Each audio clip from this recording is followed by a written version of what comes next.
Okay, so I thought I'd give you an update on the stem, a follow-up video to the thread locker video. I have had some issues with the whole stem wobbling when it's in here. I actually initially thought it was the paint wearing away. As you can see here, I would like to get some paint and just touch those in, just pretty it up a little bit. As a temporary fix, what I have been doing is popping these M365 spacers in here, just so that it doesn't crunch it and it creates more space there and latches that down tight.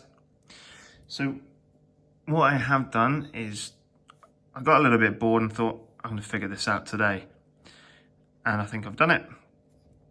So what we need to do is mess about with this part of the stem here. We're going to back this off a couple of turns. This is a Allen key. It's quite a small one. Let's just see what it is on here. So I have been using this one here, the 3-32. We're in the UK, so we would call it something else. I don't know tools. I just try and fit it, and if it fits, happy days. Then the next thing to do is to back this retaining nut off. Just bring it back a little bit. You don't need to bring it back too far. This is a 10mm bolt, and then we've got another 10mm bolt just behind that, which we're going to back off as well. Then what we're going to do is get a 6mm spanner for this bit here.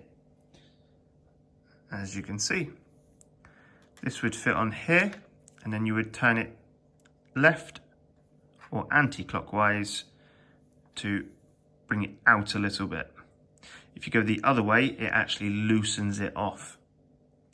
So we want to go left for tight. Once that's done, this bolt here, get it nice and tight up against the back there. Once you feel it stop, it's pretty much stopped, and I would say put some thread locker on it as well. And then you can go ahead and tighten this one up behind it to lock that into place. And then last but not least, tighten this one up. And now we have no wobble in the stem at all. If you find that this gets too tight, just back it off a little bit. And as you can see at the top there, that's where you're backing it off out of. But that solved my problem, I believe, and if I have any other issues, I'll get back to you. Thank you very much for watching. See you in the next video. Let's go.